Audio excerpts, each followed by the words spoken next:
Assalamualaikum warahmatullahi wabarakatuh. Baiklah, sebelumnya izin memperkenalkan diri, nama saya Zaki Ahmad Basyari dengan NPM 2215061004 dari kelas PSDD. Di sini saya akan melanjutkan materi video sebelumnya, yaitu yang saya lanjutkan itu materi modul 2.1 terkait Hello World. Baiklah, materi yang pertama itu your very first program. Proses pembelajaran Python tentunya akan memerlukan tahapan-tahapan tertentu. Sebelum mulai coding Python, kita harus mengetahui bagaimana cara menulis coding dan cara menampilkan hasilnya. Salah satu kalimat yang sering digunakan atau populer digunakan dalam program pertama yaitu melakukan print hello world atau menampilkan kata hello world.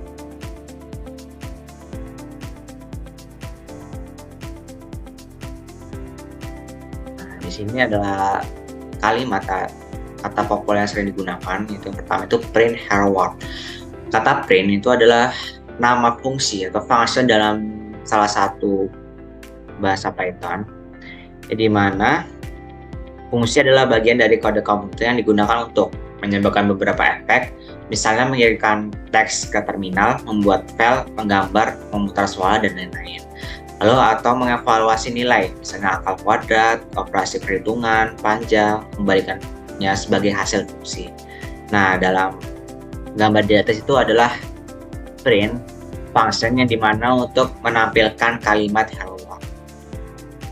Nah, dari mana sajakah fungsi itu berasal? Function itu berasal.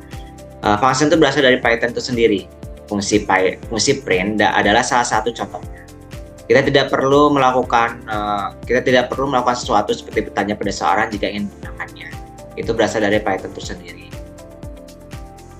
Berasal dari satu atau lebih modul Python. Beberapa modul sudah terinstall di Python, serta yang lainnya memerlukan instalasi terpisah, dan semuanya harus terhubung dengan eksplisit. Lalu, fungsi itu harus ditulis sendiri. Menulis fungsi yang diinginkan dan diperlukan dalam program untuk membuatnya lebih sederhana, lebih jelas, dan lebih elegan. Nah, dapat disimpulkan fungsi itu, function itu berasal dari Python, yang biasanya itu merupakan modul-modul yang ada di dalam Python, yang biasanya sudah ada atau harus memerlukan instalasi terlebih dahulu, baru bisa digunakan. Nah, ini adalah the print function. Fungsi print menyebabkan efek dan hasil, lalu memerlukan sebuah argumen juga. Terlepas dari jumlah argumen yang diperlukan, fungsi Python sangat memerlukan adanya tanda buka kurung dan tanda kurung. Jika ingin menuliskan satu atau lebih argumen ke suatu fungsi, kita harus menempatkannya dalam tanda kurung. Walau akan menggunakan fungsi yang tidak menggunakan argumen apapun, kita masih harus menggunakan tanda kurung. Sehingga fungsi print itu harus menggunakan tanda kurung. Jika tidak digunakan, maka akan terjadi error. Nah, di sini salah satu contoh print, yaitu print hello world. Dengan argumennya itu tipe datanya berupa string, yaitu hello world. Yang ciri-ciri dari tipe data string itu ditandai dengan tanda kutip 2. Nah, pemanggilan nama fungsi. Berdasarkan gambar di atas, apakah yang akan dilakukan Python? Yang pertama, Python akan memeriksa apakah nama tersebut legal. Nama tersebut legal, ditulis data internalnya untuk menemukan fungsi dari nama tersebut. Jika pertanyaannya gagal, Python akan membatalkan kodenya. Lalu yang kedua, Python akan memeriksa apakah memenuhi persyaratan fungsi, sehingga apakah bisa memanggil fungsi dengan cara ini. Lalu yang ketiga, Python akan mengabaikan kode tersebut dan beralih ke fungsi yang ingin dipanggil.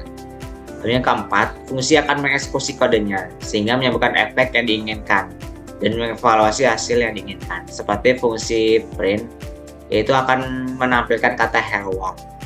Lalu yang kelima itu Python akan kembali ke kode tempat setelah pemanggilannya dan melanjutkan eksekusinya. Nah, ini print function, yang dimana efek yang ditimbulkan yaitu mengambil argumen dalam tanda kurung ini, dalam tanda kurung kata print, lalu mengubahnya menjadi bentuk yang dapat dibaca oleh manusia, lalu mengirimkan data yang dihasilkan ke perangkat luaran yaitu biasanya konsol, dan kata lain apapun yang dimasukkan ke dalam fungsi print akan muncul di layar. Lalu yang kedua, argumen yang bisa digunakan untuk kalimat untuk fungsi print yaitu dapat beroperasi dengan hampir semua jenis data yang ditawarkan. Itu bisa string, tipe data integer, karakter, float, boolean, dan yang lain-lain. Jadi semua bisa masuk, bisa digunakan dalam function print. Dan ini adalah the escape and the new line character. Tidak seperti kebanyakan bahasa programan, Python ini tidak boleh terdapat lebih dari satu instruksi dalam satu baris. Tapi pada sebuah baris dapat kosong atau tidak berisi argumen atau instruksi sama sekali, seperti memanggil fungsi print kosong ini. Maka Python akan menampilkan baris kosong dan keluarannya hanyalah baris baru. Nah, untuk membuat baris baru juga dapat digunakan dengan menginputkan keyword ini, garis miring n. Garis miring terbalik disebut karakter sn. Lalu ada huruf n yang ditempatkan setelah backslash tadi. Garis miring terbalik dan n akan membentuk simbol bernama karakter baris baru atau new line karakter yang akan menghasilkan baris baru.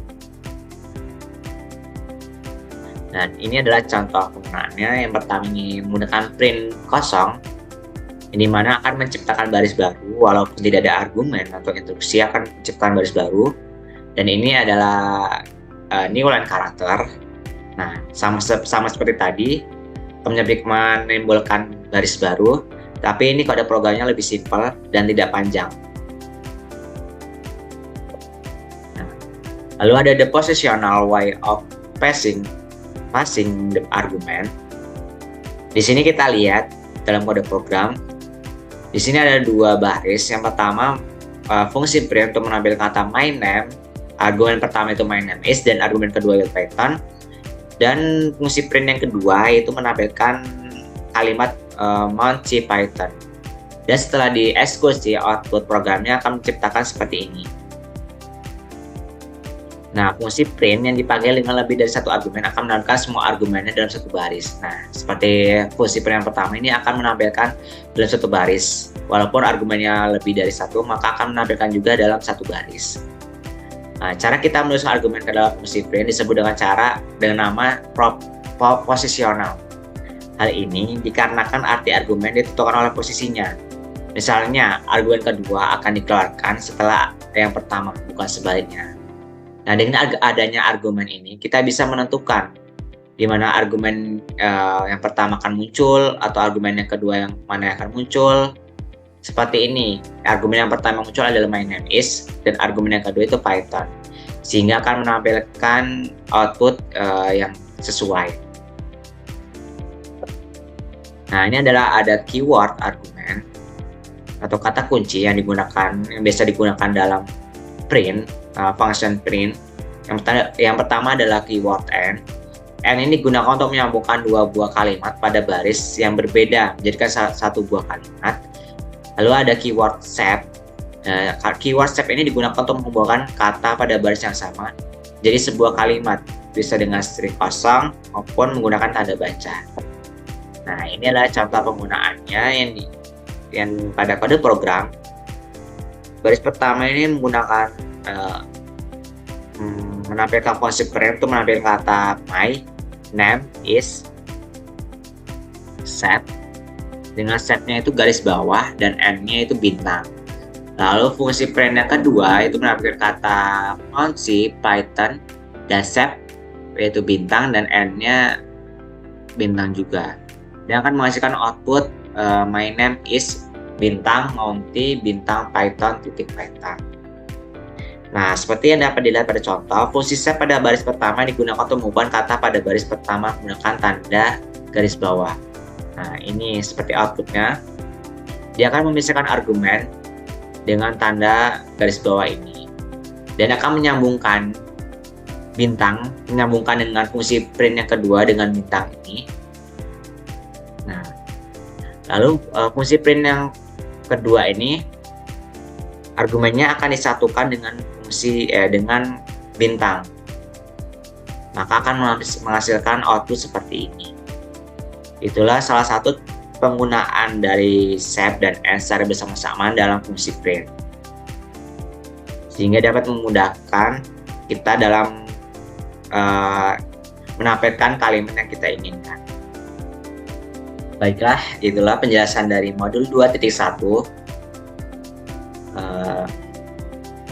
Akan dilanjutkan dengan materi modul 3.1 yang akan dijelaskan pada video selanjutnya.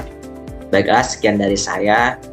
Terima kasih. Wassalamualaikum warahmatullahi wabarakatuh.